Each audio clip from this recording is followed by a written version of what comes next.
Hello, Simona. Thank you for coming. Hi, Austra. Fabulous to be here. I'm really happy. Thank you for having me. Okay, so I understand you're a holistic life coach, but I don't think you have this like traditional way how you got into coaching, knowing your background. So maybe you can talk a bit more on how did you even get into coaching because you are coming from completely different background. That's right. Coaching came as a byproduct, if you will, as a of my previous and continuing profession. So I've been a professional classical singer for 20 odd years, and I have been teaching singing for close to 20 years. And this is where the life coaching came in. Um, you know, Teaching someone to sing is a way of helping them get to know themselves a little better, Yeah. getting a lot closer to, I say, to their own soul. And also to their own mind, exploring your mind. And singing is also very physical. It's also about exploring your body, how it Hmm. works. It's a very physical thing. When you do classical singing, Hmm. that was born, in a time when there were no microphones, there was no amplification. So when you do classical singing, there is nothing. You are in a building that's meant for it, sure, but it's still an empty building. Yeah. And you might have 120 musicians in the pit playing like crazy. Get an idea of the Yeah. volume of that. And you need to be heard on top of this. This means that you have to really, really project your voice because there's nothing picking it up and amplifying it for you. Yeah. So when you have to project your voice like that, which is, you need to be louder than your loudest scream, and you need to do Wow. that in an elegant way. It needs to sound pretty. So Yeah. this And is it's more like just like one time of shouting. It has to be continuous as well. it's continuous. In a title role, you can be on stage 2 hours, or for some composers even Wow. more. And how do you do that? So, you know, how do you produce this amount of volume? This is a very complex discipline because it's very, very mental. It's a complex skill, very physical. Your body needs to respond 100%, and it goes a lot deeper than that because sharing your voice, no matter if you're talking or singing, is Hmm. sharing a big part of yourself, of who you are. Yeah. And this is not always easy, and your voice gives away so much about you that you sometimes don't want to be seen, and your voice will do it. Your voice has a Hmm. life of its own. So, when you teach someone to do all of that, um, I mean, this is the most effective form of life coaching that I know. Yeah. It's incredible. Yeah. Okay. So let's get into each of those physical and I wrote down mental. So when it comes to physical, if have you had experience when somebody who doesn't have like experience with singing and things like that, they tell you like, what do you mean physical? You're just singing. Like it's it's not like you're running or jumping or doing whatever. So can you explain the physical piece of it? Because that is something that I feel many people might not be able to understand. Yeah, it's really funny because when you get beginners, you get two kinds of people. One kind who says, "Okay, how much fitness training do I need to do in order to become a singer?"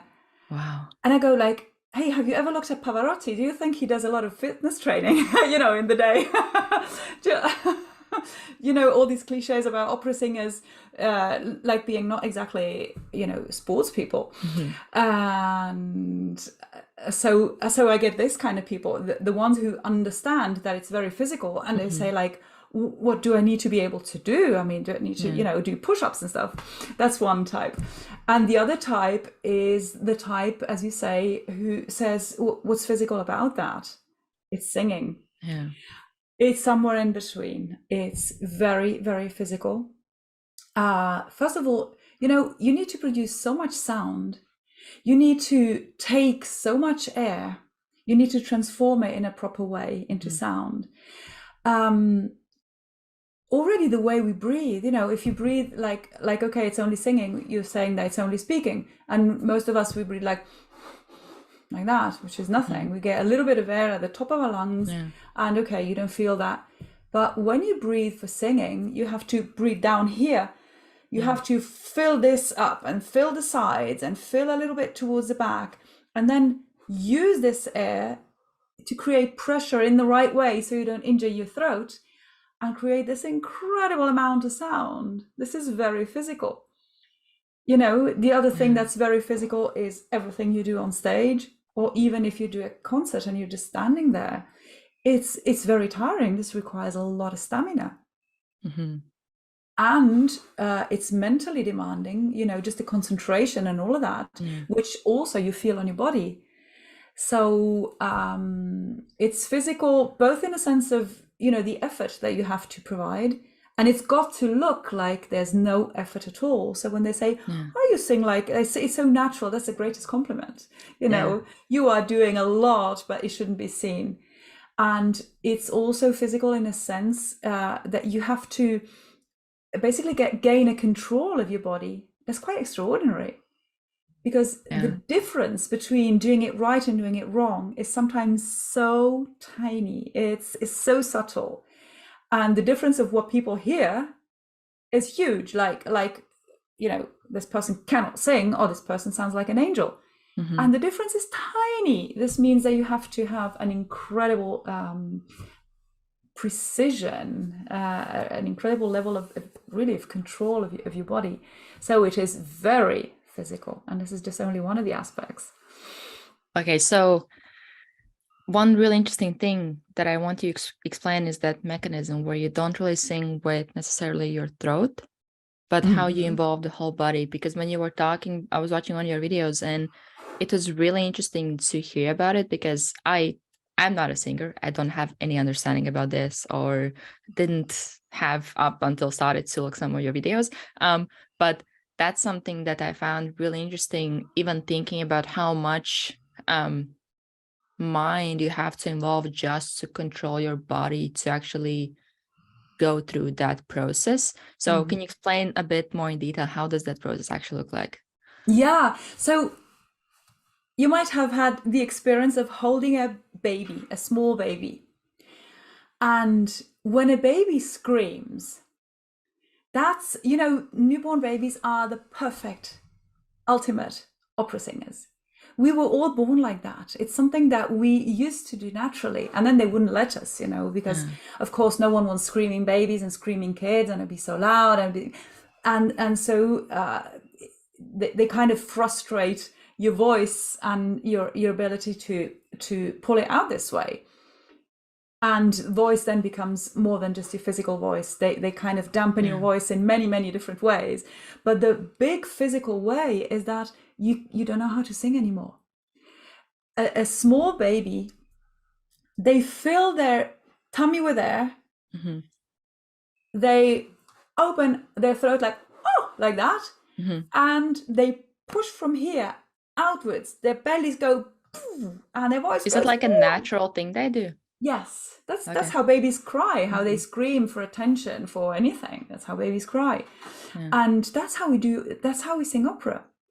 And this is just a very powerful, how loud a baby can be, and how long they can scream, and how high, and how it's incredible, piercing, because they need to be heard far away. Say a baby is in distress and the mother is God knows where in the forest, the baby needs to be heard. Like an opera singer above a big orchestra,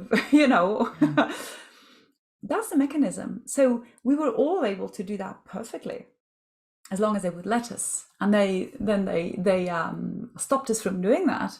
And then even if you feel that you want to learn to sing when you're really young, say you're 16, you're 17, still you were not allowed to do that for about 16 years or 15 years. So you will have to, in most cases, to relearn it. Some people still know how to do it instinctively, which is great.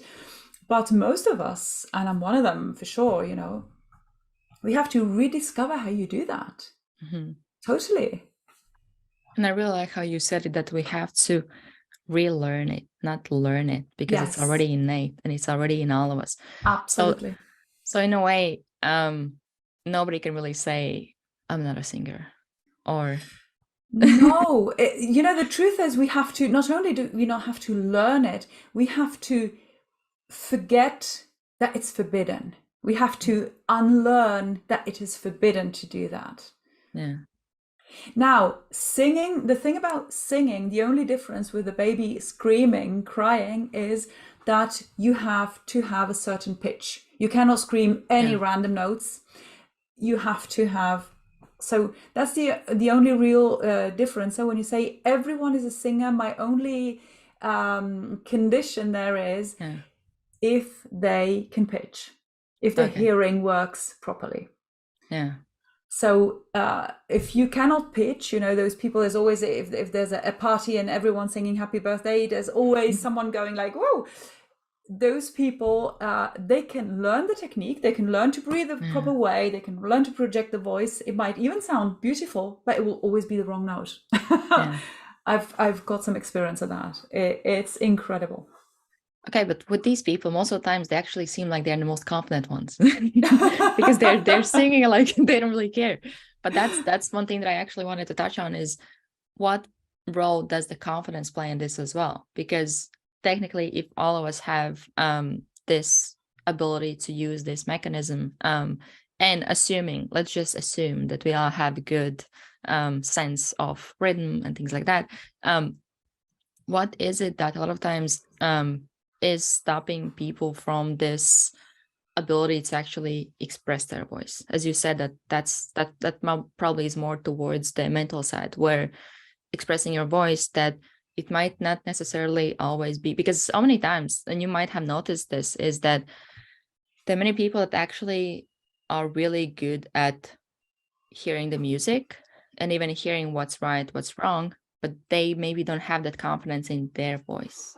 So maybe you can talk a bit more on the importance of confidence in this. So if you want to just sing for yourself, like those people who sing under the shower, this is the usual funny image. That's, you don't need a lot of confidence for that. If you're on your own and you'll never be heard, you do what you want when you're on your own. There are some people who sing really, really well under the shower, and they will still not come out. If you want to come out, it needs more than confidence. It needs, I think it needs, you need to be sheer crazy. I don't see another way of doing that, because when you are singing, apart from a karaoke night and with friends and that kind of stuff, but if you are going on a stage, you are basically saying, everyone shut up and listen, because I will do something amazing for you. So this takes a level of confidence. It's confidence in what you do. It's self-confidence. It's many layers. It's confidence in your preparation, in your, in your musicianship, in everything. Yeah. It's also confidence also in how reliable your body is. That you have the strength, you have the stamina, that your body will respond. So there's many layers that go into that, and you have to have unless you're just crazy and go for it, but you have to have a lot of proof of the fact that all these things work all the time, that they're reliable. And still there's singers who are fabulous, like really, really great, and then they will not go and express themselves, as you say, because they are still held back by what? It's nothing to do with singing anymore. That is just on a much deeper level, sometimes subconscious, sometimes it's closer to the surface, but that is really like our mind sabotaging us to the point where we are paralyzed. This does happen.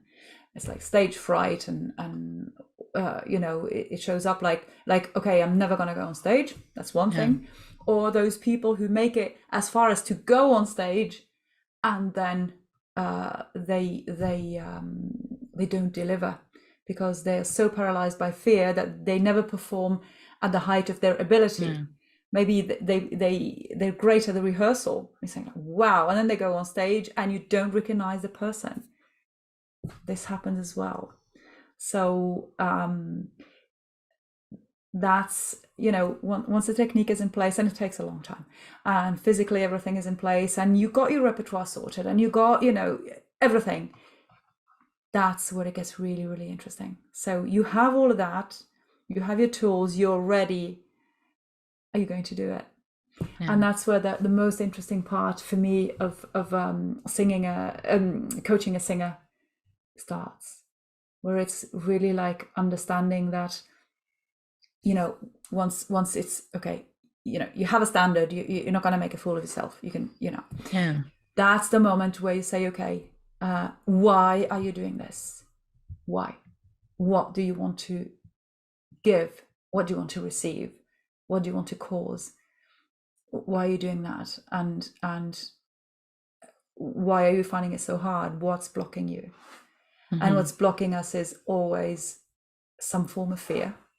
And this is always the product of our mind. Our mind is very fearful. And that's when, you know, once you've tamed the body, as in you've learned the technique and all of that, and you know, you've done all your push-ups, if you will, that's when you have to tame your mind. And this is, I mean, ideally you don't do that when you're finished. You do that going along, so you end up at a certain stage where you can say, okay, like let's get going now. But still, for many artists, it's not only singers, it's instrumentalists, dancers, actors, performing artists in general. That's when you have to really get out of your mind, or get out of your mind, or tell your mind to just do what it does best, and let you take care of the things that it does not do very well. And this is an inner work that you have to do to really be at peace with your mind, and, you know, have your way with it, have it as an ally, not as an enemy. Teach it what it needs to know, train it gently and lovingly, but firmly. And it's got to stick to what it can do, and it's got to just get out of your way. And when I say your way, who is you? You is the you who can observe the mind, and who can say, wait, that's not me. You are my mind, and these are the functions of my mind, and I am the one who's partly here, but the bigger part of me is my soul. And my soul knows why we're doing this. My soul knows, you know, so just let us work. You've you know, you do all the rest, you do great, but you let us do this. This is not your task. So this is an incredibly interesting inner work that you then find to be useful in any aspect of your life apart from stage. Okay, so for like really simple question, have you had fear yourself before stepping on stage before? Oh yeah, absolutely. Oh God, okay. Yeah. At the beginning, I was very, very fearful. I didn't have anything figured out. First of all, I was with a teacher who wanted me on stage a bit too early, like when I was not ready for it yet. Sure, I was promising. Sure, I was sounding good. Sure, you know, but it was still too early. What age was it? Oh, very late for me. I started. Always been a late bloomer. I started taking singing lessons at 25, which is the age where the others start performing on stage. You know, that's when I took my first singing lesson. And how did you even decide to start? I always wanted to sing. Always. I always sang for under the shower, as you say. And then, you know, sometimes it's just you're in the right moment at the right time, and things just happen the way they're meant to. And I met this opera singer who was teaching, and I started taking lessons. And from the very 3 minutes in her studio, for me, it was clear. I mean, that this was really something big for me. I've always kind of known it, and but yeah. Okay, so getting on the stage. So you said that it was too early for you to get on the stage. Yeah, and of course this is very stressful. If you kind of know that, one thing is when you're great and you think you're not good enough because your mind is sabotaging you, and you know that you're great, but you still have this thing that you're not good enough. Well, that's something else. But when you know that it's too early, when you're really aware of what's not in place yet, and you don't have the strength to say no, and you just trust them because they are more experienced, they're telling you what to do, and and it gets very, very stressful. And so if you do that a couple of times and you associate so much stress with the experience of being on stage, it's very difficult afterwards to take this, this it's an automatic association. Stress, stage and stress goes together. So I had to do double work. I had to get over my own stuff, plus over the stuff that was that was thrown at me and wasn't mine in the first place. But it's doable. It's doable. Okay, so over those 20 years, does the fear go away, or it's still always there? No. Okay. No, no. This would be a grim life. If you're a performing artist and you have fear every time you go on stage, this would be no, not the kind of life I would want. Fear went. The better I got, the smaller the fear became. Sure, and there was always a little bit of tension, like am I going to be at my best? Am I going to deliver? Am I sure? But this is not fear. This is just that little adrenaline push that gives you that extra. That's okay. But fear is ugly. Fear is really ugly, and it can make your life difficult, like really difficult.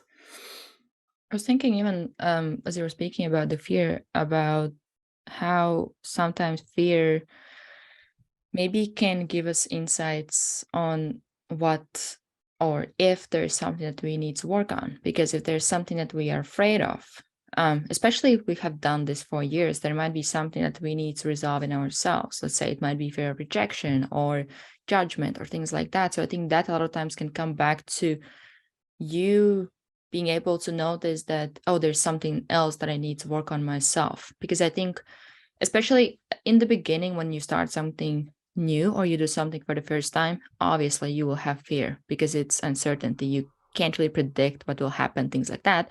But if you do it for years and you still have this fear, I think there might be some things that you need to resolve within yourself that are causing that fear. Because absolutely, assuming that you actually get better at what you're doing.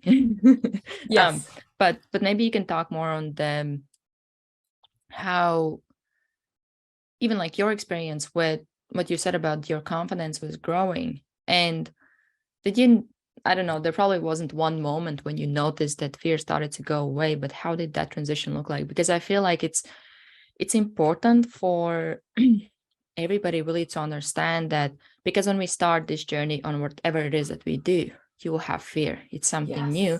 But I think when we are in this fear phase, we have the sense that it will happen forever, or we will go through this fear forever. And then at some point we kind of quit because we get tired of this fear. As you said, like, if I would have to be in fear for 20 years, I wouldn't do it. Absolutely. Yes. This happens, as you say, exactly as you said. The fear of something new, and you don't know if you're going to be good enough because it's new, because you don't have the experience yet, because maybe you're still learning. You just finished. Okay. This is one thing. For me, in anything you want to do, you have to really get to the point where you are. We have a certain standard. And then that you won't be done learning for the rest of your life. I mean, that's I don't think there's many things where you say, okay, I'm done. I know it all and I'm perfect. And no, everything and anything can be improved, and whatever your profession, you will always keep learning. But when you have a standard, a minimum where you say, I'm going to be professional. It's going to be at least good, maybe more, but it's going to be at least good.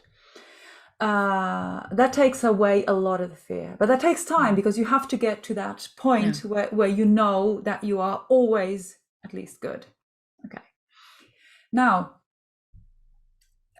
if you see that you're way past that and you're more than good and you're going, towards like excellence and all of that, and it's still a nightmare, that's where you have to really look at what you were saying before. And this is where the work gets really interesting, because this again is, where is my mind taking the driver's seat, and wanting to drive from its limited perspective. The mind is very short-sighted. The mind sees very well in detail. It doesn't need any reading glasses. It's very good at that. It sees everything, it's smallest detail, but it's very short-sighted. And the soul has, not only does it see, it comes from a perspective, like it sees everything from above and from within and from the other side and from every side. It just perceives everything in every aspect, in every facet, under every light, every outcome, everything. So who do you want to drive your car? Someone who, doesn't see as much further than a bat, or something that's more divine, if you will. I think that our soul is like pass me the word, the divine part of us. And the problem when we struggle with fear is always that our mind is so noisy and it wants to drive the car, and it's like a kid throwing a tantrum all the time, that it makes so much noise that we cannot hear the voice of our soul, because our soul doesn't scream. This is not very godlike to scream. Our soul goes like it's having a look like whoop, and the mind goes and you are deafened by the mind. So what does it boil down to? Okay, you are good, you're great, and you're still so scared because you are still not good enough. It's limiting beliefs. You are believing about yourself that you are not good enough. And if you think of it, what are you saying here? You are saying, well, the way I see it. So if your soul is a part of the divine, if you are part of the divine, because you are,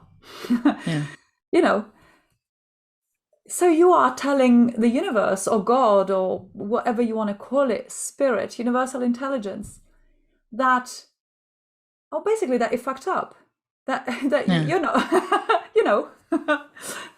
you are a mistake. You are like, now, if the universe is like the ocean and we are like waves, can you imagine a wave of the ocean thinking like, oh, I'm a shitty wave. The rest of the ocean is great, but I'm a really, really bad wave. And then what happens? 1 second later, this very wave will go back in the ocean, mix with all the other particles of all other waves and form another ocean, another wave. It does not make sense to say that a wave is a bad wave. And it does not make sense to say that a person, or that us, we're usually talking about ourselves unless we're judging others, but that we are not good enough. So what happened there? Why is this part of the universe not good enough? Really? Sure about that? No. Who's telling you that? The mind. The mind is scared, short-sighted, and mind also knows all your weaknesses as well, and your fears. It knows its weaknesses and its fears. That's why it knows them so well, of course. Of course. With the not being not good enough, That is something that I have noticed, that a lot of times when we are so attached to, and this is actually really typical to people who are like perfectionists. I'm not good enough. I'm not good enough. I have to prove this and that. But a lot of times they don't they don't even know how does it look. How does the good enough look?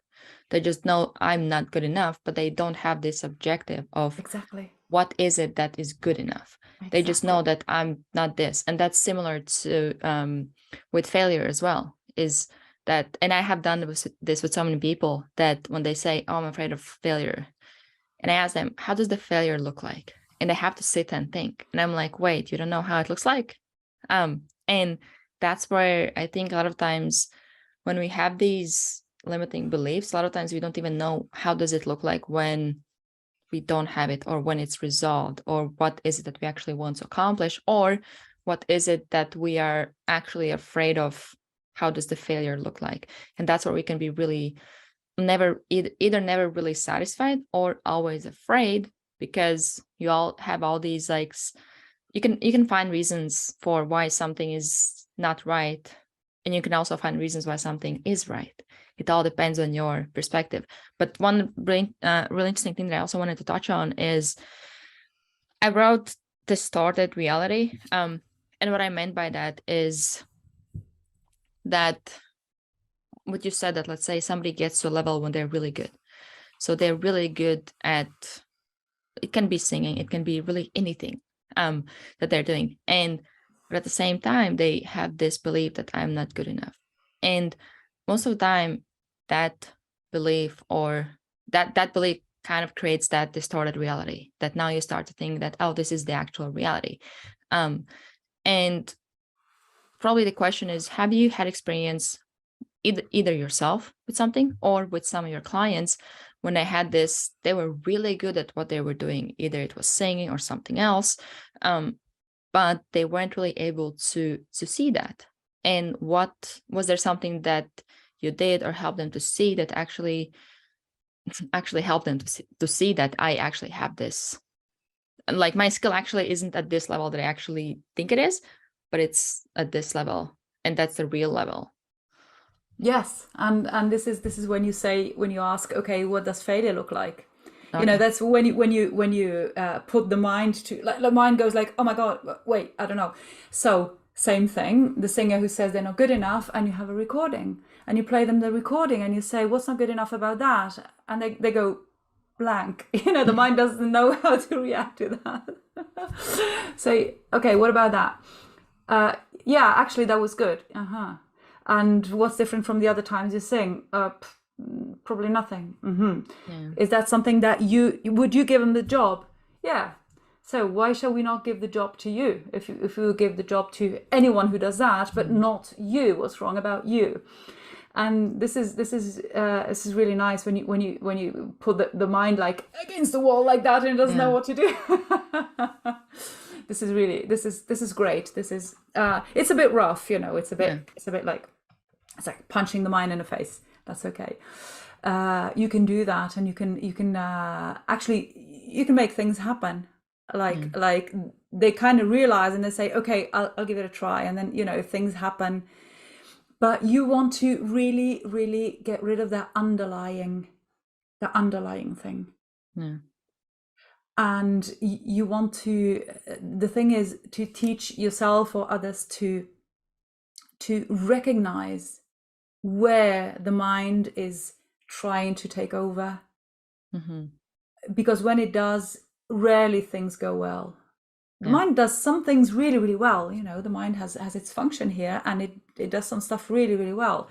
But when it tries to take over and do things that it does not know how to do, and this is why you have to teach people that they see, wait, I can see what's happening here. So it's about recognizing what facets of the mind are trying to wreak what havoc. You said, for example, talked about the perfectionist a minute ago. This is one thing. Having to be a perfectionist. This is one of the tricks that our mind plays on us. Or what we were saying, judging yourself or others. This is another facet of the mind. It's always making excuses. The mind makes excuses all the time. Excuses come from fear. So the mind says, oh, this is not good enough, or I am not good enough, or whatever. It's an excuse. I would love to give that to you, but it's not good enough. You know, and so the mind does not have to step up and step out, because that's what it's scared of. Basically, your mind wants to protect you. It wants to protect you from everything, because that's what its function is. Our mind was created to protect us from wild animals, poisonous food, you know, ravines, whatever. Danger, anything that would put our physical life in danger, because of course when the body dies, the mind dies as well, and it does not want to die. So now that the physical dangers are a lot less, because you know, we're in safe environments and everything, what will it protect us from? Everything. It will see everything as a danger, and especially our dreams, our projects, our, you know, if you have a bold idea, if you have a passion, if you have something, oh, don't do that.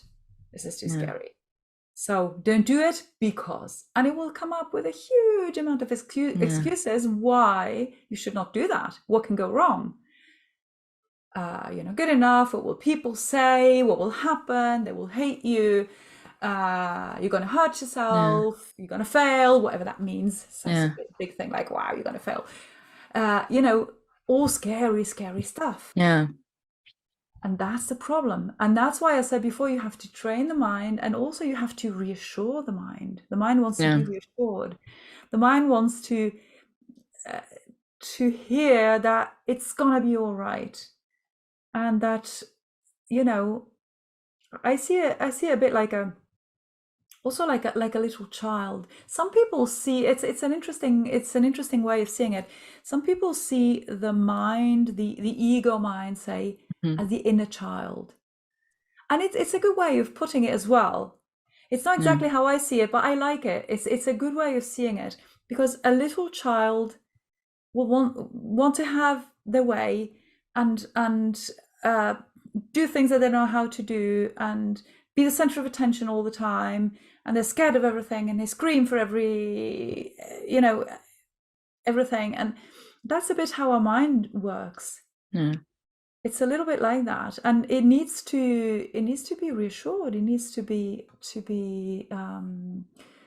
taught and trained, and what you need to do is you need to expand your mind's comfort zone. So it will still remain your mind. It will never have the you know, the perspective of your soul, the mind, but it can be a lot more comfortable in a lot more situations and a lot more things. So the more you teach your mind to be at ease with things, and keep reassuring it and showing it, you see, we can walk there and we're not going to get killed, and you can expand your mind a lot. And when you get to interact with your mind like that, and have this kind of a relationship with it that's loving, nurturing, and respectful, you can expect a lot of good to come back from your mind. The problem is when you want to fight your mind, because you don't have the patience to you know, deal with a screaming kid. Well, that makes life really, really difficult. Screaming kids are terrible, and they make it miserable for everyone, not only for you. They make it terrible for everyone around.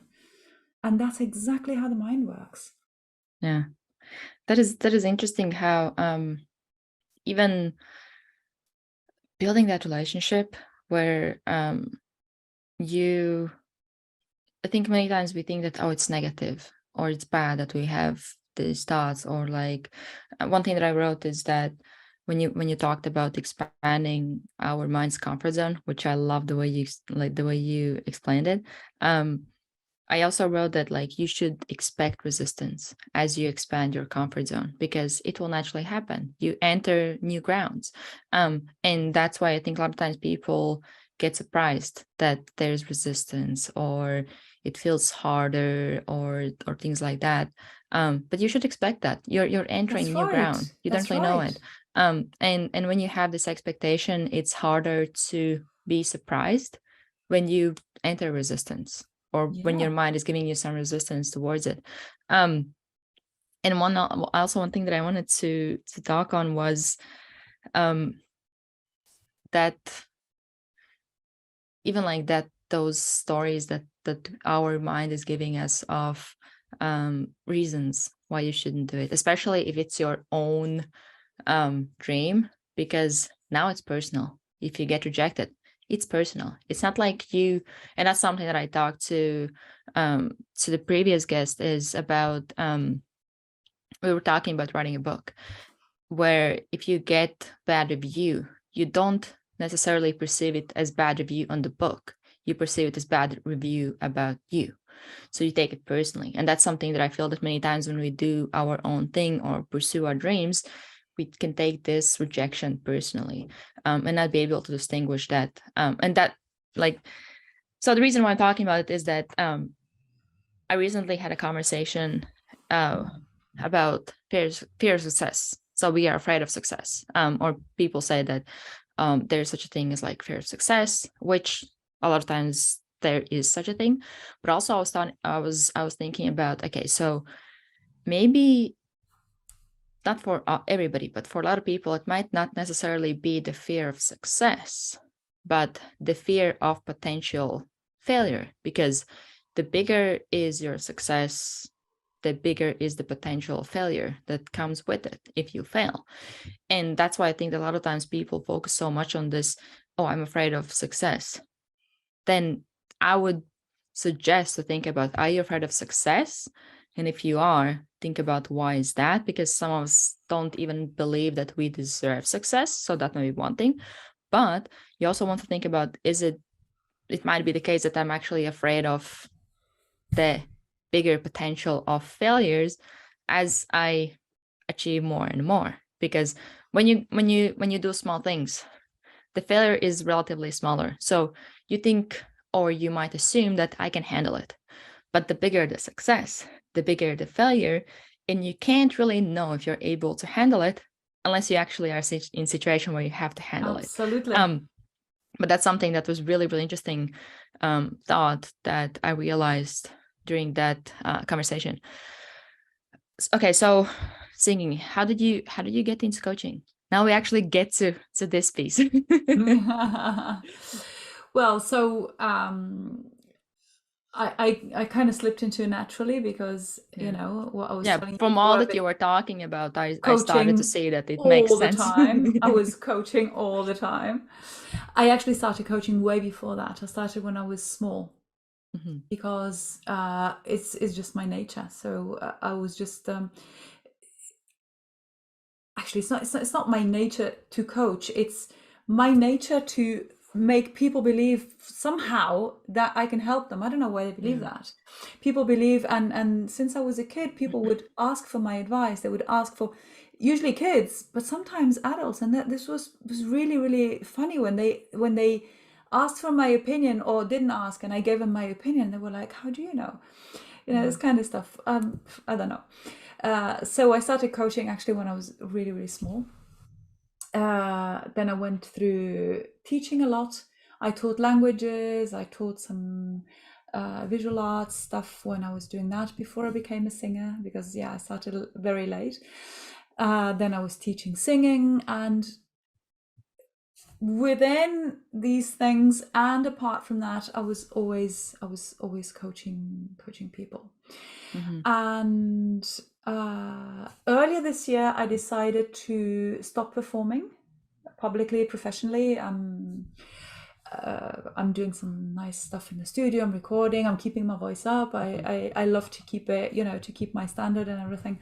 But I'm not accepting concerts. I'm not. I'm kind of done with this, with the whole treadmill of the concerts and all of that, and the logistics and all of that. But I will. I actually put that in the newsletter to my singers yesterday. I will never stop teaching singing and coaching singers, because I really believe that this is something that can make a difference, really a difference in the world, for two reasons. One is because as an artist, you do make a difference in the world. So the better and the more confident you are as an artist, the more you are in a position to touch people with your values, with your message, with your inspiration, inspire others to be more creative as well, to get their artistic sides out, to express themselves more, all of that. And also because, as I told you before, I think that teaching someone to sing is a very, very powerful way of helping them to it's a self-development kind of journey. So it's a very powerful way of life coaching as well, because so many things that you learn about singing and about the whole process of going from zero to becoming a singer and starting to sing and all of that, it can just be taken and applied to all other things of life. Singing is an amazing, for me, metaphor of everything that happens in our lives. So for me, it's a great bias. It's a kind of a fast track to life coaching. I love coaching other people who've got nothing to do with singing as well, but this is how I really came into it. And my other big thing is natural health. That's something that I've been investigating since I was, I think, 17. When I, my main thing was that I wanted to lose weight, because I was nothing huge, but I was a bit overweight, just enough to feel that something was wrong, just not feeling pretty, not feeling good in my clothes and in my skin and that kind of stuff. And I wanted to lose weight. And so I started to read about calories. What do you do if you want to lose weight? You read about calories. And so I started reading about that, and I started dieting, and I started experimenting with food, and then I started getting some other inputs about other things other than calories, and that foods have different, very interesting, all of that. And then I started seeing how foods affect your health, apart from your weight, other things, how they make you feel, and all of that. And all of that was very interesting, and I kept looking at these things. And my father had a couple of very interesting books in his shelves, like a Chinese medicine book that was talking about all the meridians and all of that. So that was my first encounter with some form of energy healing. Amazing. And then there were books about herbs and about natural remedies and stuff. And I was fascinated. And my father would have loved for me to become a doctor, which I was absolutely not going to do. It's something I would just not want to do. But I always had this kind of healing and nature and kind of side to me. It's a big side. It's a big thing for me. And there as well, everything I found, I was teaching others. Everything I found about food, I was teaching others. And so I found myself advising and giving some little help also with that kind of stuff. And then I saw how health and food and all your physical thing, how incredibly strong its influences is on the rest of your life. So if you coach someone towards better health, you're coaching them towards much better life as well. Once again, it all goes together. It's always basically what I want is happiness. If I boil it down, I want happiness. I want to be happy, and I want happiness for everyone else on the planet. That's all I care about. I don't care about anything else. I want happiness. I think if I boil it down, it just came to my mind. So I just find ways to be happier and help others be happier. And I just kind of see where the obstacles are to happiness. I think I'll call myself a happiness coach from now on. I'll help you remove the obstacles to your happiness. That's gonna be my new branding. That's how and why I came to coaching. That's really it. Wait, so speaking of happiness, how would you define it?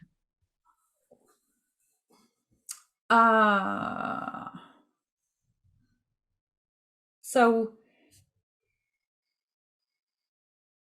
well, I would say that it is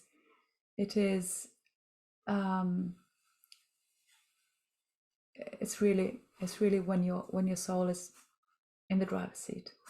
Mm-hmm. What we were saying before, when your mind, that your mind and all its facets, these are the biggest, that's the biggest obstacle to your happiness. So basically, I think that happiness is when you have taught the mind to do what it should do, and you are just letting your soul do all the rest. This is happiness.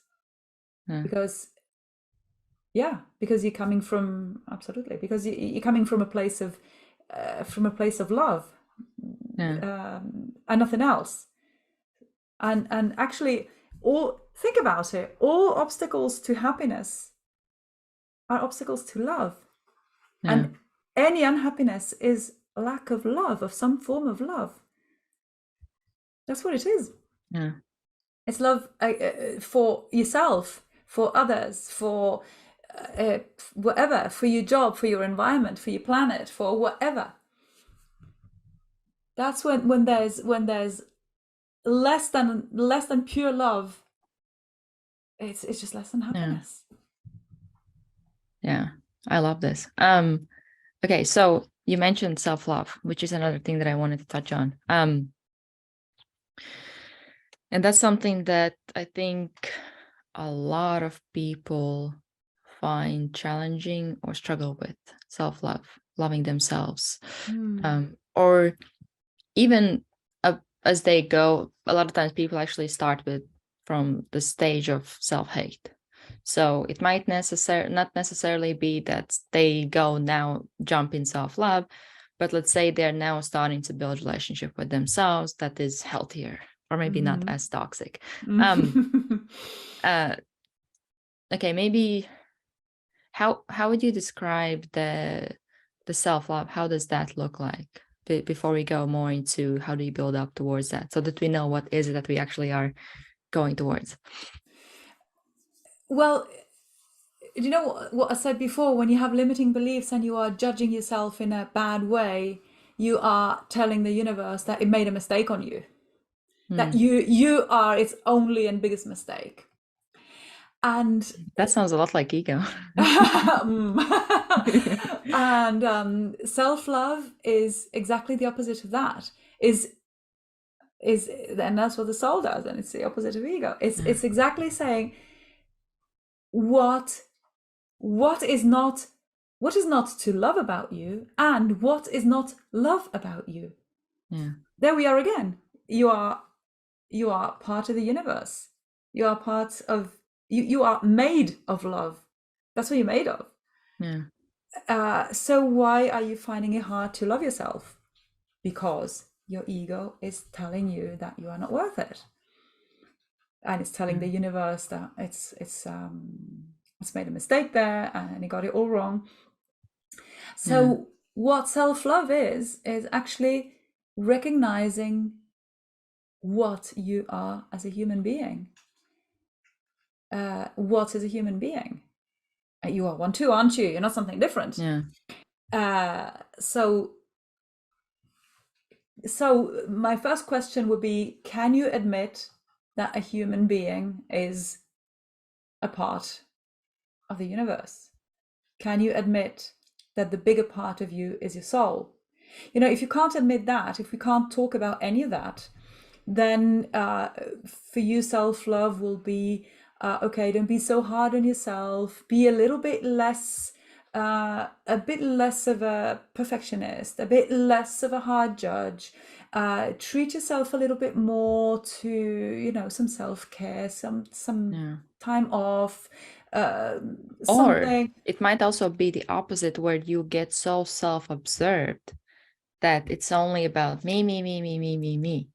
Yeah, that's narcissism. As you said, yeah, exactly. Yes. Because that's something that I was thinking as you were talking about, that you understand that you're actually part of the universe. You're not the universe. And that I just wanted to jump in with that, because I thought that would be really good, like, way to see two ends of the spectrum, how far you can go. Yeah, but then if you cannot accept any of that, if you cannot accept that you are made of like 99% soul and 1% body and mind, then the self-love thing will be some kind of a surrogate for it. It will be some kind of I don't know, just being kind to yourself, that kind of stuff.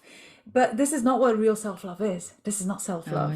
This is some, it's a little step forward. It's a lot better already.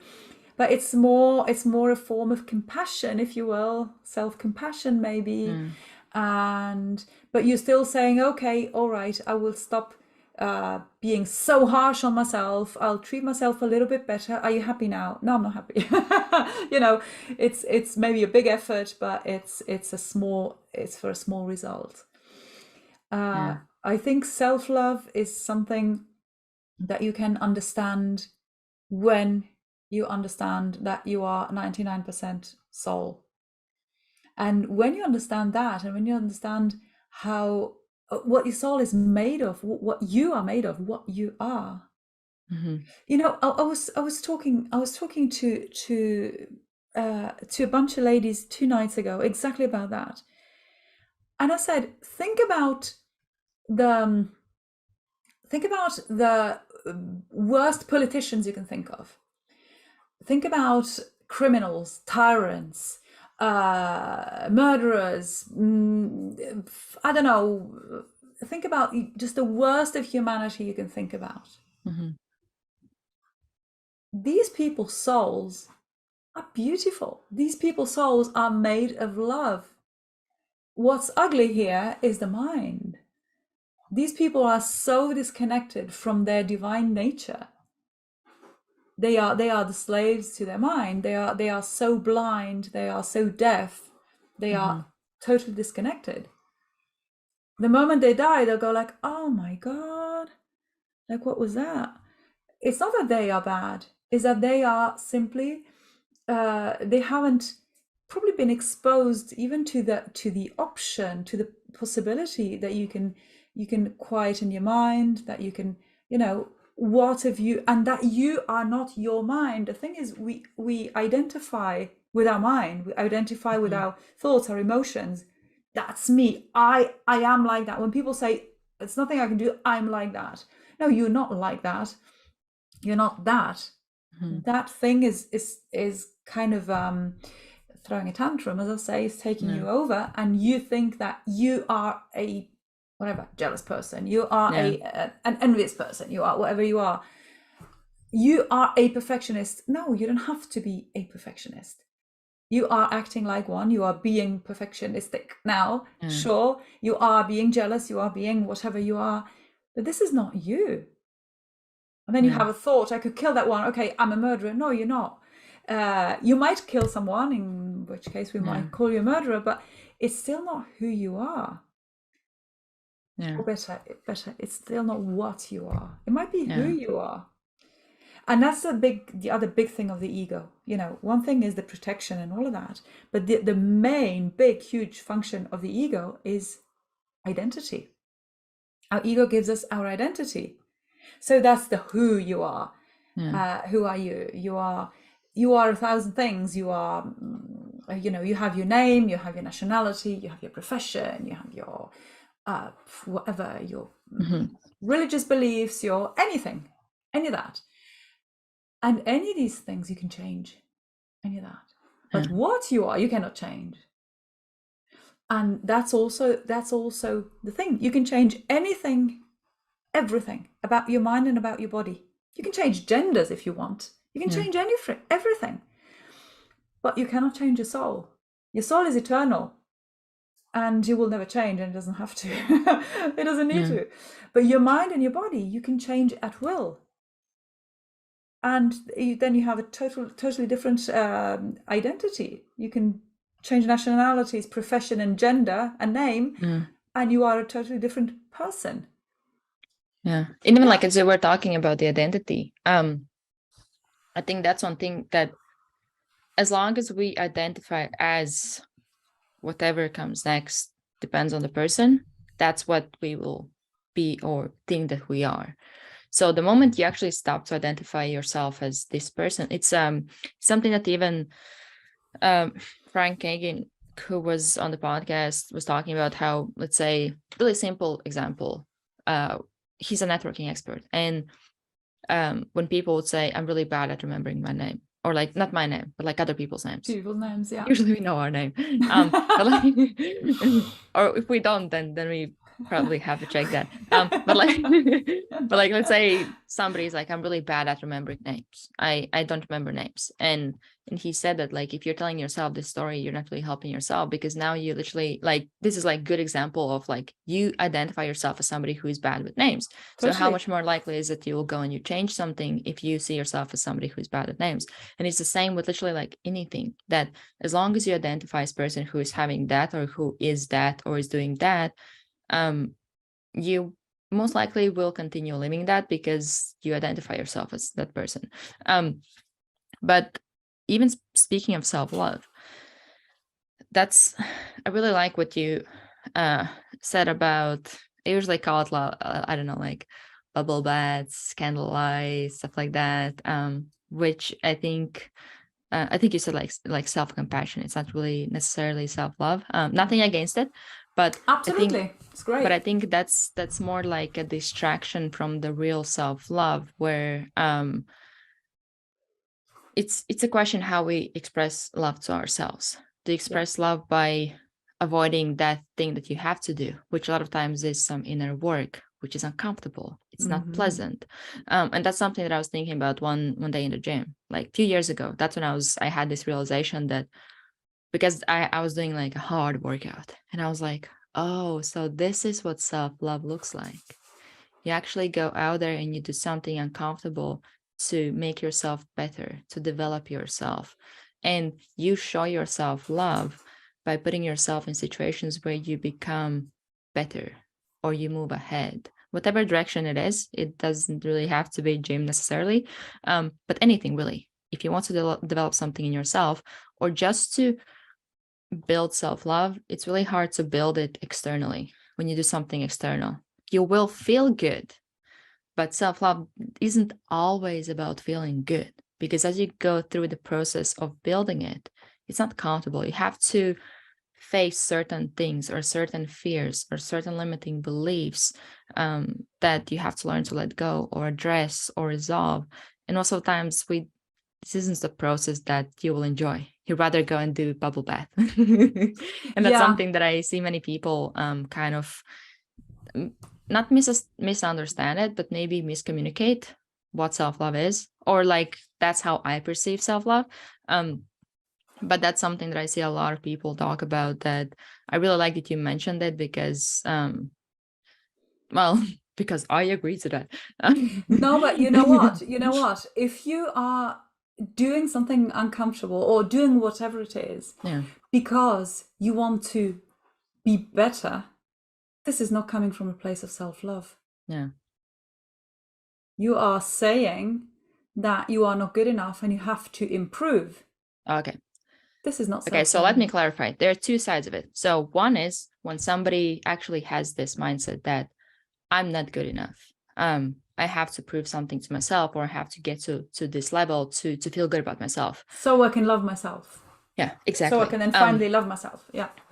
And the other side that I would say I was talking more about is when you have this confidence in yourself and your abilities, that you focus more on fulfilling your potential, that you actually want to go. You don't necessarily, let's say you're not unsatisfied with where you are, or you don't hate yourself for where you are, but you know your worth. And because you know your worth, you know that you want to go to the next level. And that's why you put yourself in situations. Yeah. Yes. Just to clarify, because I think that's a lot of times something that I know I was in the have to prove things like that for a while. And me too, absolutely. Yeah. And last year I was talking to one of my friends, and she was like, why do you keep doing this and that, or keep like striving for this? Like, why aren't you happy with where you are? And I'm like, I'm not saying I'm not, but at the same time, I don't want to say I'm not satisfied, because I think that also goes it sounds like it's going towards that I'm not good enough. But I just know there's more. And I just want to explore, how far can I go? How much can I achieve? Where's my potential? And that's where it's a mindset that once you get into that, it actually becomes fun to move forward, even if it's uncomfortable. But you know that on the other side of it, you can explore another part of you, or another Yes. level that you can get Yes. to. But you have to love the exploration itself. Yeah. If you love that, you are being self-loving. If you don't like that, and you are just hoping it will be done as soon as possible so I can get to the other side, then it's probably not something you need to do. Yeah. It's not something you need to do.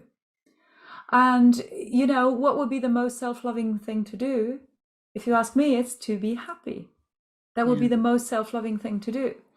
And if this means understanding how your mind works, and slowly calming it down, and slowly redefining its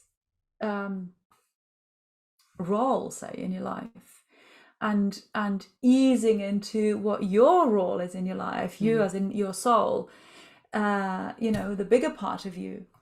And the moment you do that, your body and your mind will adjust.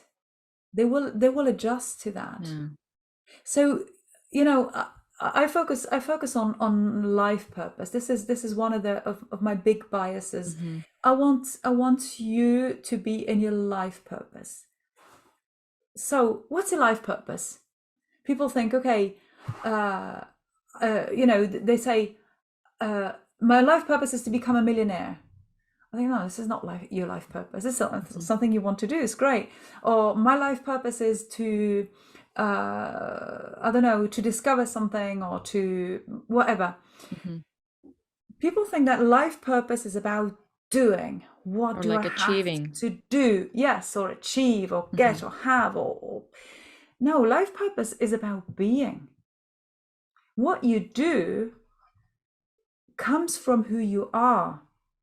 So you don't want to do, or you don't want to try and have. That's not the way to go about it. You know what you would like to do, or maybe you don't. You can have an idea of what you would like to have, or maybe you don't. But what really matters is, who are you? Who do you want to be?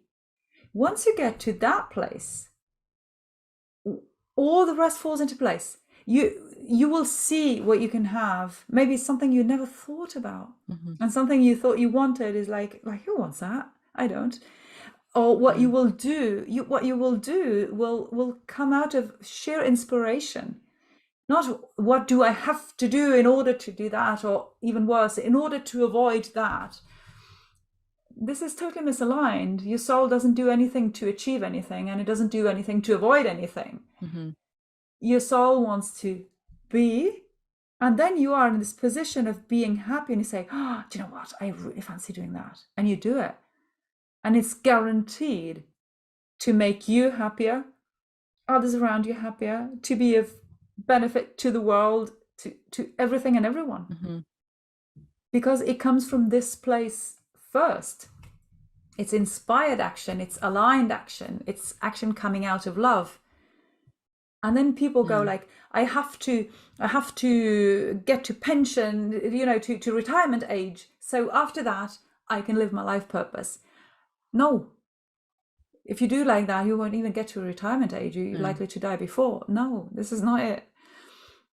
You want to live your life purpose now. What, or even who? How you want? What do you want to be? Who do you want to be? What do you want to see yourself as? How do you want to feel? How do you want? What do you want your eyes to see when you get up in the morning? Why will you want to get out of bed in the morning in the first place? And it's not to do something or to avoid something. It's to feel in a certain way. So how do you want to feel? Get clear on that, and the ways of getting there will just show up. They will. It's how the universe works. It's law of resonance. It's just law of resonance. You just your thoughts emit a certain frequency, and your emotions, the thoughts and the emotions that, you know, thoughts will trigger some emotions, and you will just vibrate at a certain frequency. It's electrical, you know, electric activity of our brains. You will emit a certain frequency, and things around you will have to align with that. So things that don't resonate will not even be in your awareness, and things that do resonate will come closer and closer and be in your awareness. So it's from being that you create, not from doing, not from trying to have, and not from trying to avoid. Yeah, and that's something that I think many people might misunderstand it, or like, because I assume that many people would be like, okay, you're talking about being, but we live in a world where you have to provide yourself, things like that. And one thing that I have learned is that a lot of times it's really like simple, but you get externally what you are internally. So if you now are so focused on external, which is, let's say, $1,000,000, you want to get earn a million or be like millionaire. Now you focus on it externally, and now you try to force it, or you try, and you come from a place of not necessarily maybe desperation, but that you need it, that's something that you need. So now when you have that mindset, you put yourself in a situation when you are in lack, you're not enough. 100%. So it will be really hard to attract it. But you cannot attract it, actually. You are pushing it away because you are in a frequency of needing. Yeah. And so what will you get? More need. And then you need more, and you will need more. The more you need, the more you need. It's because need calls for more need. Whatever you emit calls for more of the same. And that is something that I think it seems, even for myself, for a while, it seemed hard to exit that mindset, because you felt like you, let's say, not you, but like I felt like I needed to exit, or like I need to get something externally to be able to get out of this internal state. But then when I started to what really helped me was just starting to take action on certain things, started to do certain things. And the more you start to do those things, the more you start to not necessarily get things externally, but you build that internal confidence or belief in yourself. And that now is attracting different kind of things towards you. And that's where I started to see that, oh, actually, it didn't just come to me. I created that by doing certain things, or things that I actually did, or I changed in myself internally as a result. That's how how it started to happen. But a lot of times it's really easy to dismiss that and start to think that, okay, so what do I have to get for me to get to this stage, or even achieve this, let's say, sense of identity, or feeling fulfilled, or finding my purpose, things like that. It's not external. It seems like it is, but it actually isn't. It's even like as many times, I don't know, even like people that I work with, they say that, oh, let's say they go into work and like everybody seems nice to me now. And I'm like, they didn't change. It seems like they changed, but people can't really change that quickly in that short amount of time. And they you don't, are actually the one. Exactly. They don't agree to all change on that day just for you. And, whenever he comes back, we change. No. Exactly. And that's where if it starts to seem like everything around you is improving in a good way, people around you, which technically you can't control, or situations or opportunities, actually it's a result of you changing, because we can't control those things. And that's too many things for us to control, even if we were able to control them. So now when you start to see that, oh, actually, when I start to change myself, things around me change. That's how we can control them. That's the only way, because reality is mirroring back at you what you are projecting. So if you're projecting that everything is hard and difficult, and that's how it's going to be. If you project that everyone is great, that's what's going to happen. That's how you control it. One thing that I also wanted to touch on was DNA healing, because that's something that, as I was reading more about you, I hadn't really heard about it before, so it is really interesting for me. I think I might have learned or understood the process, or at least the idea of the process, from various experiences or things that I have learned in the past. But the name itself or how it works is not something that I necessarily would say I'm really familiar with. So maybe you can give it like a little introduction as we get into this. Oh, this is something wonderful. It's something I really, really love. DNA healing is a form of energy healing. So, like any other form of energy healing, it works through our intention of supporting someone or ourselves. The special thing about DNA healing is that DNA you can tune into it. You can ask it things. DNA will answer in images. For most of us, it answers in images. There's other people who perceive answers more in a knowing kind of way, less visual. Most people that I'm talking to, DNA healers, we're all very visual, and so we get these images of someone's DNA, but not what you would see under a microscope.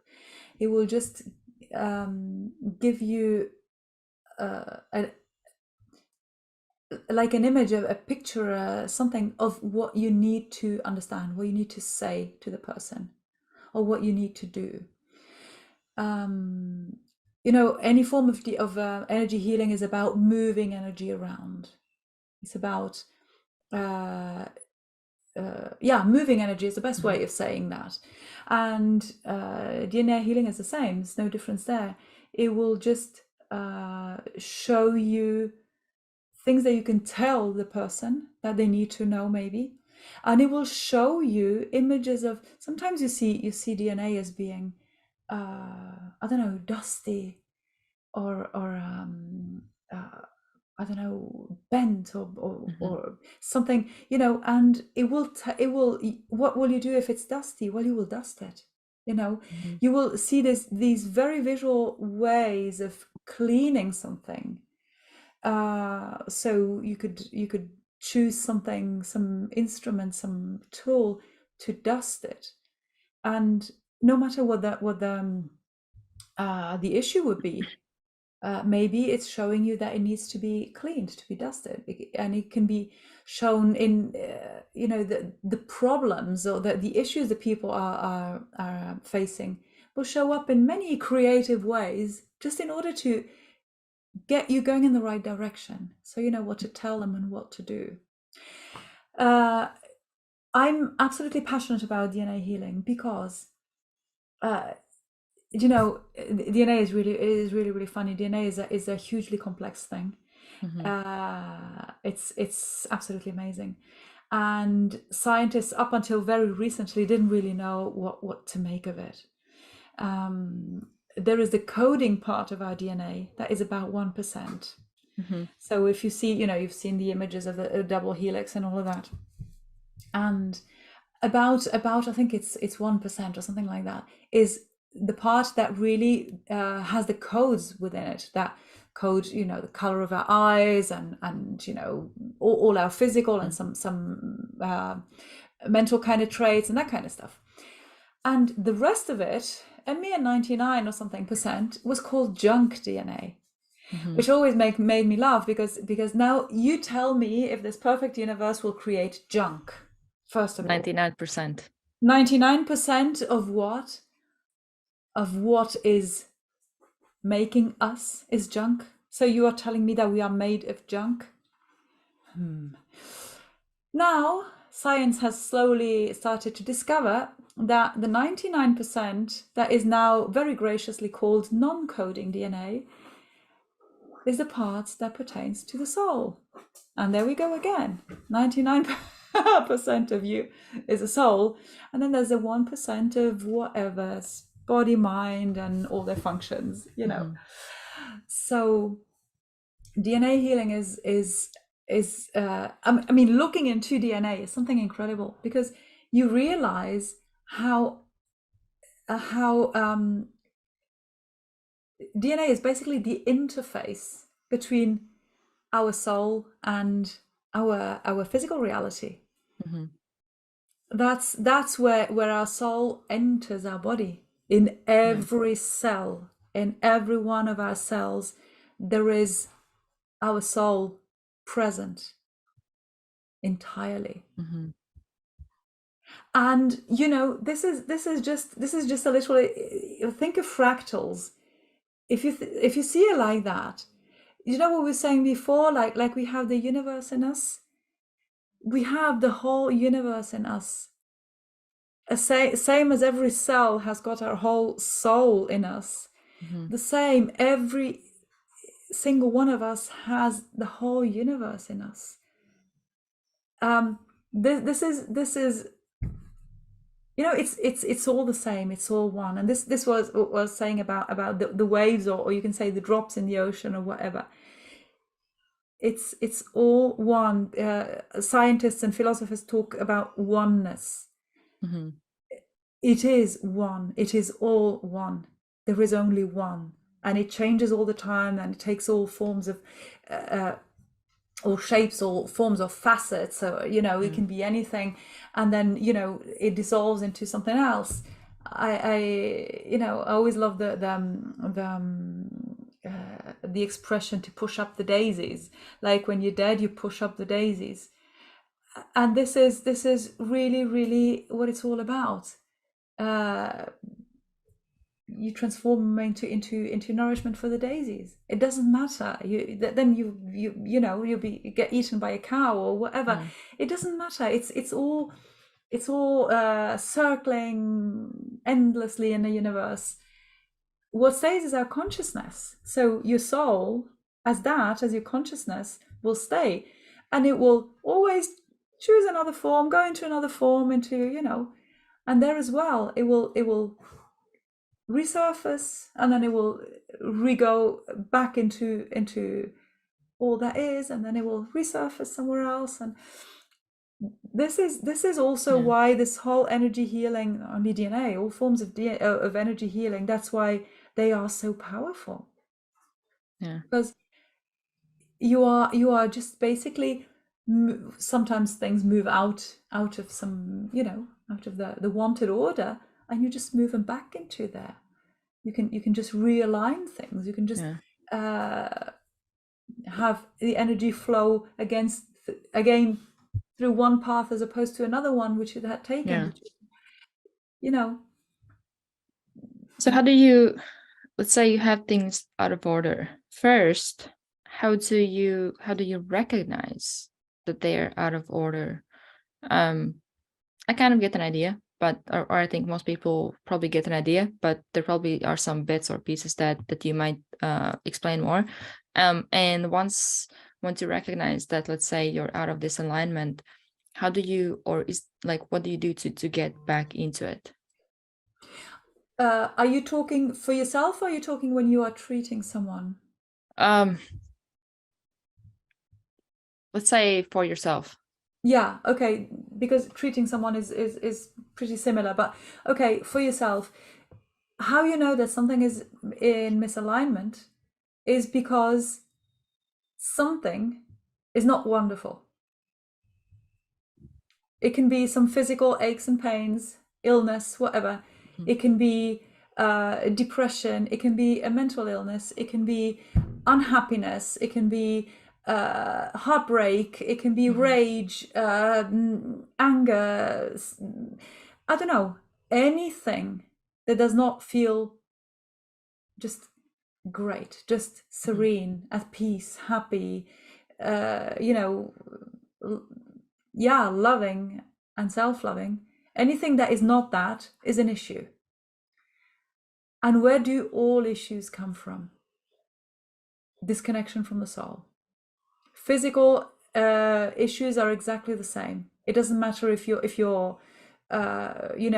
you have panic attacks or if you have cancer, it's the same. It doesn't matter if you're angry or depressed or whatever illness you might have, whatever. It's all different forms, different facets, but it's all the same. It's all disconnection from your soul.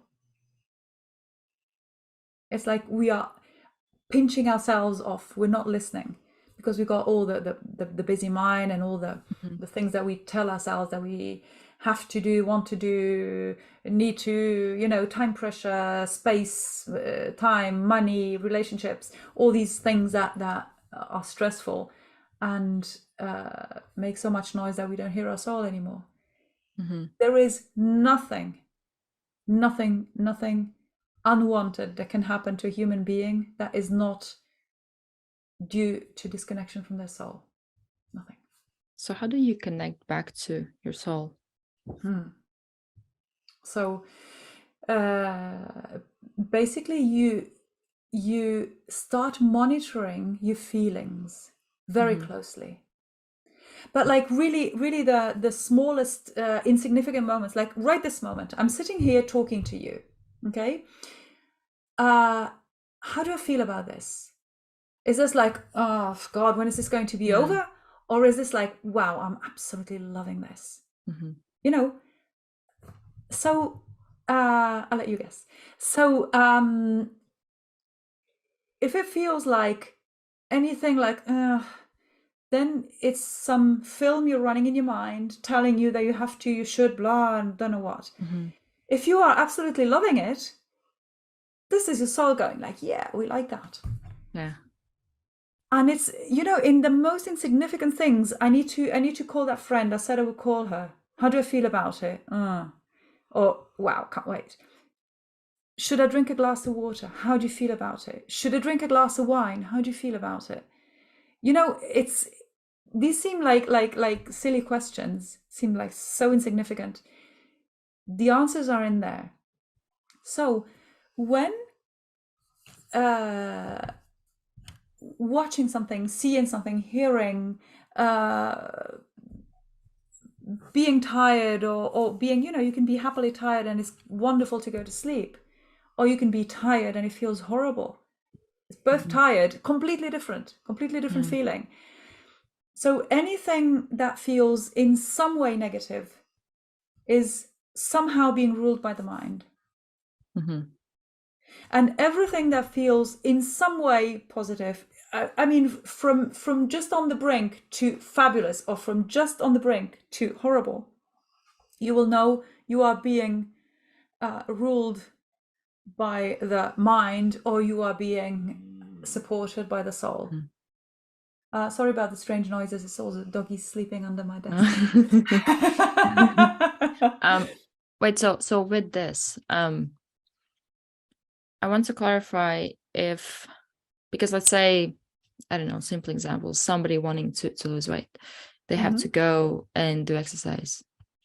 They don't feel good about it. It doesn't feel something that, oh, yay, it feels awesome. So how do you distinguish, let's say, because you put a lot of emphasis on the feelings, and I think many times we can let our feelings mislead our judgment, in a sense that we focus on feeling good. So how do you distinguish which feelings that seemingly might feel not as good actually are good for you, that you actually should act on, and which ones are actually the ones that this isn't the direction to go to? Okay, great example. Okay.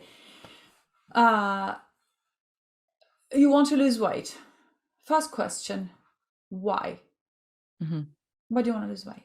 Let's talk about that. Then you can see why are you overweight? What's overweight anyway? When are you overweight?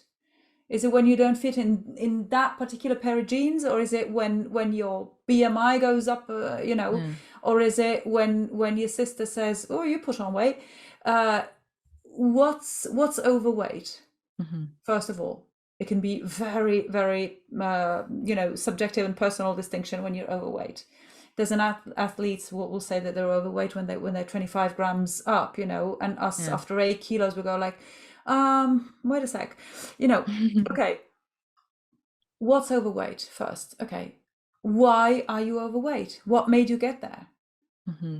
Okay, now you know that what's overweight. Now you know why you're overweight.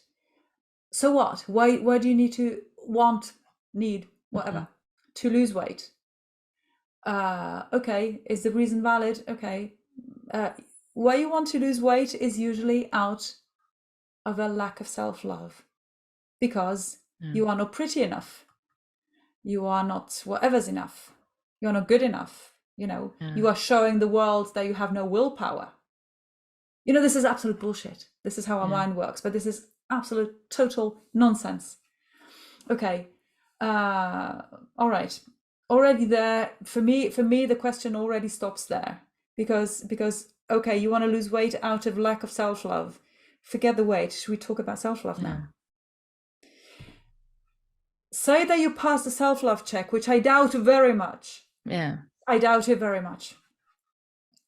So you want to go and exercise in order to lose weight? I don't think so. Maybe not. There's definitely much better ways of losing weight than going to exercise. This does not work, if you ask me, unless a lot of conditions are met. But let's not get into that. So, how do you feel about all of that? Shitty. You feel bad about that. You feel bad about being overweight, bad about why you want to lose it, bad about how to lose it. You feel bad about everything. This will tell you that it's got nothing to do with the soul, but nothing. So the whole issue is totally disconnected. You're nowhere near the soul. If you were to listen to the soul, you would not even think about, say this very person gets it, that they should listen to the soul instead. They forget about the weight, they forget about everything. They just start listening to the soul. I'll tell you that within about, I don't know, a minute and a half, they will have shifted to a place where the fact that they're temporarily overweight does absolutely not matter, where this is not gonna last because it makes no sense. It will go away by itself. They will feel fabulous knowing that. It will feel totally easy. It will be totally easy. And they will have all of their mental and physical and time resources for much better things than for losing weight. So when we are focusing on something like that, that is it's similar like that example with million, that I need it. Yeah. Why do you need a million? This is one question. Why do you need a million? You say, I want a million. Why a million? Say what you want. Let's work on what you really want. You don't want a million. You want the things, you want to feel the way you can feel when you have a million. That's why you want a million. Start feeling that way. The million will follow. You can't get a million if you feel shitty. It's not compatible. Or if you get it for some strange reason, you lose it straight away. You waste it, you lose it, they steal it from you, whatever, you lose it. You can't keep it up because it's not compatible. It's a frequency that is just not matching. So also the losing weight thing, when your frequency is that you are an unworthy person because you're overweight, because obviously you have no control over yourself, you don't know what you're doing, and you're an idiot anyway. This is a frequency. The frequency of being slim and feeling fantastic is a completely different frequency. How do they go together? They don't. It's not attainable. You can push and feel horrible. You can keep it up for a little bit and then you'll fall off it. It's not taking you anywhere. So how do you step in? Go ahead. No. You go ahead. So how do you step in that soul? Because now that you explain it, I assume everybody is like, oh, I want that. Yes. So how do you actually step into it? So by this thing of micro monitoring everything you do, I mean, not what you do, how you feel with everything you do, Yeah. every moment of your waking time, basically. Mm-hmm. And always adjusting a little bit. Move your gaze. If what you're looking at doesn't please you, adjust your gaze. Mm-hmm. Move, look at something that looks a little bit better, a little bit better, a little bit better. If you can improve a few things every day, where this doesn't feel good, this would feel a little bit better, I'll do that. And this a little bit better, and this will make an exponential change.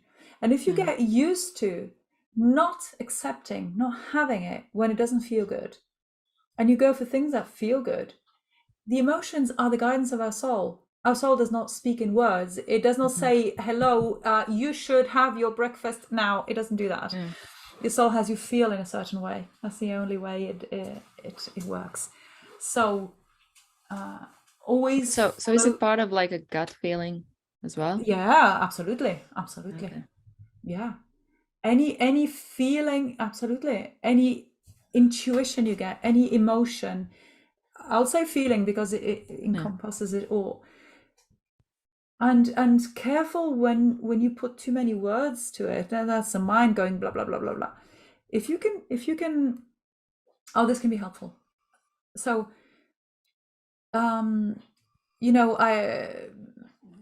many people find it useful to meditate, and many people would love to, but they don't know how to do it. They think like how do you meditate? How do you do that? Into your mind. I mean, forget it. How on earth are you going to enter your mind? It's very, very difficult. So you don't go from a raging blast in your mind to quiet in your mind. You sit there like that. No, it doesn't work. It's not how you do it. So there again, it's incremental little steps. You go for you have to have some awareness there as well. You know what we were saying before, like you don't identify yourself with your thoughts. If you can observe your thoughts and you say, oh, it's thinking that, oh, you can say I'm, but no, it's too much you. It's like, oh, this thought, this thought, and you see the thoughts and you observe them. Like reading a book in a way. Like, yes, exactly. And so you can slowly take their emotional charge away, and they get less and less interesting, less and less compelling. You will see them, but you don't have to, oh my God, you can see them and okay. Or they maybe are not as strong or don't feel as strong. Exactly. So they lose a lot of their grip. And so when you get to a point where you can kind of lose interest in the automatic bubble of your mind, it's there, you acknowledge it, it's okay, but you're not carried away by it. And that's when you can start thinking about things you want to think about. So for example, say you want to think about, I don't know, say gratitude, for example, anything. Gratitude. So I wouldn't go for trying to quieten the mind, because you are choosing what you're going to think about. So there's another thing, another thought about you have to go to the mechanic, and another thought about that asshole who did I don't know what or whatever. And you think, okay, all right, okay, gratitude. For example, what am I grateful for today? Oh, look at this wonderful day, beautiful weather, whatever. And then another 7 thoughts about whatever. And then you say, okay, what am I grateful for? Oh, these pants are really comfortable. My new pants are fabulous, so comfortable. Okay, another grateful thought. And then another few thoughts, and then you can bring it back. Not too empty, because that's just too tough. I don't believe this is really workable. But to something that you choose. I just chose gratitude. You can choose anything. And you keep going back there. This is a way of bringing down the mind a lot. And then if you can start thinking about things not in too many words, instead of saying, oh, this is a look at this gorgeous weather, this is a lot of words and a lot of, if you can just not put words to it in any language, just not hear language, and just have your eyes appreciate the light, for example, have your skin appreciate the temperature, whatever, feel how comfortable you're in your pants or whatever it is, and not put too many words, then words will come again. But if you can slowly start feeling things or thinking about things without words, that's a fast track to calming down the mind a lot. And If could you it can, also be a way to kind of start to interact with the world? Because now a lot of times the world might not interact with you in words or things that happen to you or whatever, but you might walk somewhere and you have this sense or you have a thought or something like that, which again, like probably is, I describe it as like gut feeling or just some sensations that you get where you actually listen to your body. And that's where you can see that, oh, I actually should work on this. You don't know where it came from, because like, as you said, even when it comes to soul, it doesn't speak in words. But that's something that I have noticed in myself, that a lot of times I'm now more in tune with my intuition, where I actually trust it. It's not about, I should do this, actually, this makes more sense. But I know that my intuition is like, actually it's not the right direction. And I will actually listen to that, and I'll be like, that's you know what? fantastic. I will That's go fantastic. this direction. Yes, that's fantastic. And there again, you see, the mind comes from its own experience. Yeah. The mind knows what it knows, and based on that, it will tell you, you know what, I've done my calculations and I think you should do that. And its experience is very limited. Its memory is very limited. What it understands is limited. What it knows, what it's seen, it's all very, very limited. Even if you've read, like, you're a monster of education and science, and it's still very, very limited. Your soul has access to universal intelligence. Your soul has access to virtually any bit of information. It can just tap into the unified field and get any information it wants. And if you're ready to receive it, it will come in as intuition. And that's exactly that. Now, sometimes it will come as an image, it will come as some people hear voices. I've never heard anything like if I heard voices or sounds. It's not my thing. I see things more, or you have just like a knowing. Yeah. Like, you don't know why you know, but you know. You can tell me something that you just know. Don't ask me why, but I know that. This is a way also that intuition can come through. And speaking of what we were saying before about how the soul is anchored in your body, because the soul is anchored through DNA to every cell of your body. Your soul has a very, very, very strong connection to your body, and not a lot of a connection to your mind. Those two don't speak a lot, but they will go via the body.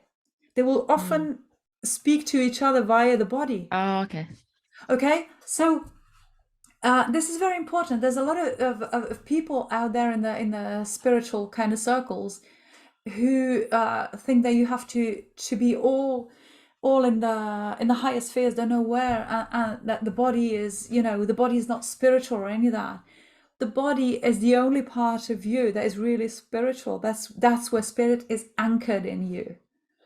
So that's why we say gut feeling, for example. You feel it there. It doesn't come with words. It doesn't come through the mind.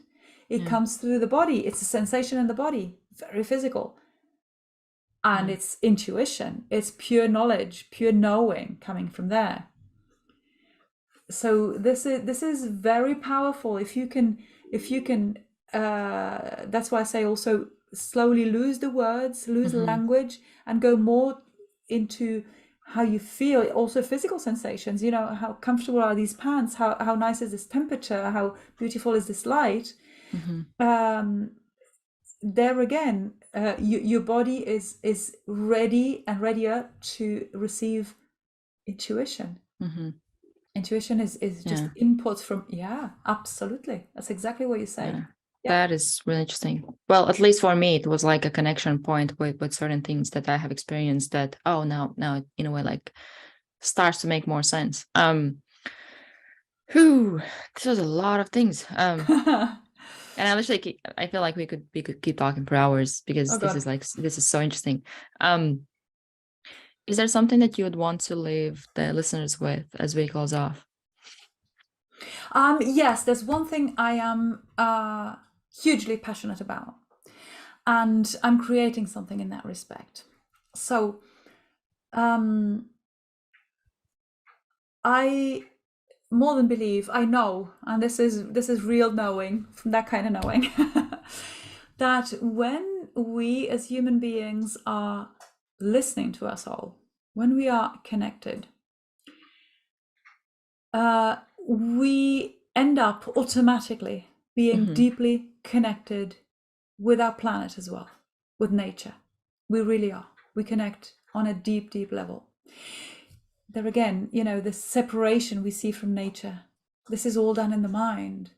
The soul does not want to live in concrete. It wouldn't dream of it. That's the mind who thinks, okay, let's stack them up 45 stories and wham, done. Amazingly rational, amazingly, the mind engineers it all, is fantastic. And the soul goes like, what on earth is that? So when we are really connected, we start feeling nature a lot closer, a lot stronger. We start feeling that we are actually part of nature. Now we are acting as humanity as a whole. We are acting like this is some place where we happen to be and we don't like it, and we weed it, and we plant what we like, and we take away what we don't like, and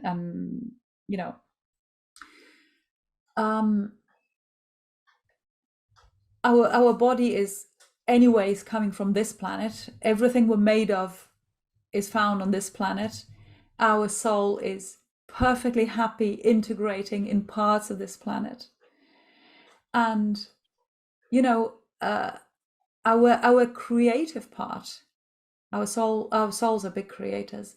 Our creative part is really, really able to appreciate the creative power of nature also, and is in total unison, in total harmony with it. It's just a mind that doesn't grasp the greatness of that, and is scared of the tigers and wants to kill them, and is scared of the poisonous berries and wants to poison them, and that's so. I think at the moment we are really poisoning our environment a lot, like in a bad way.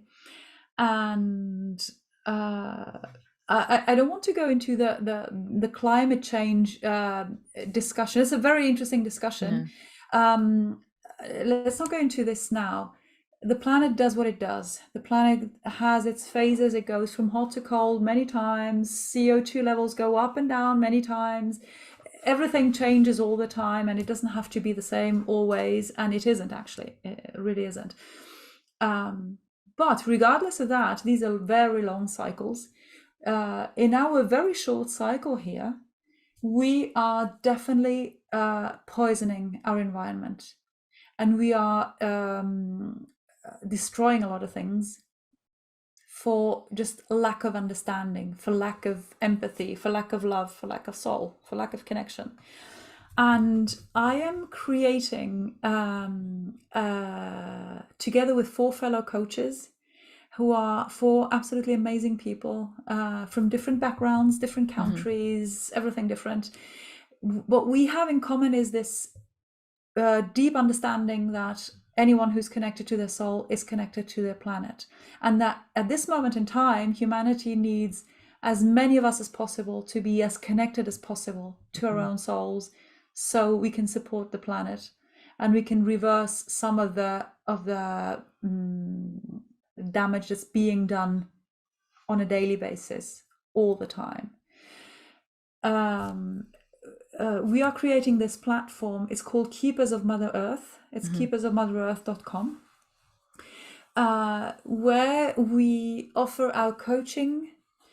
We offer webinars, events, networking events, resources, a lot of things that are aimed at getting people closer to nature and all of that, but not this way. Not like you have to go into nature, and sure, there's all of that, but it's about going within, strengthening our own connection to our own soul. So the connection to nature comes as a byproduct. The 5 of us, we think that really at this moment in time, humanity needs to reintegrate back into nature more. more at a deeper level, in a more loving way.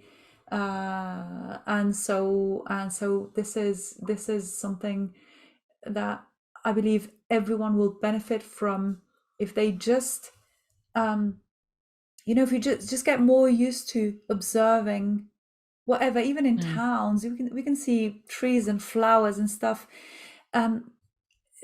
to start feeling the presence of these things. Now they're like, oh yeah, there's a tree in that square, but you've never really looked at it. I think we need to reform our lost connection to plants and animals and whatever we see, to the water, to the sky, to everything. It's very, very important. Also, the way we live on all that concrete, and we're all wearing rubber soles all the time, we are totally disconnected from the electromagnetic field of the planet. And that's where a lot of our illness and discomfort and stuff comes from. And we need to also just put ourselves more onto the bare ground with no rubber soles, like sit on the ground or take our shoes off and just be more in contact and have the energetic exchange with the planet. Sit on a beach, sit in a park, sit in your garden, it doesn't matter where, but just physical contact with the planet. We are widely cut off from that, and this is causing a lot of damage. This is causing a lot of damage to our physical and mental health. Yes. And okay, so go ahead. That's it. That's my big message at the moment, is just, do we want hug trees? I don't care. But go out there and reestablish a connection with nature. Yeah. Well, it was great having you. By the way, all the details I will leave below, so people can go check it out, join it. Oh, lovely. Thank you. Get in touch with you, things like that. Wonderful. Because that is something that's important to reconnect with the nature and with yourself as well. So, well, thank you for being on. I think that this conversation was incredible. I learned a lot myself. Thank you so much. Thank you. It's great talking to you. Really wonderful.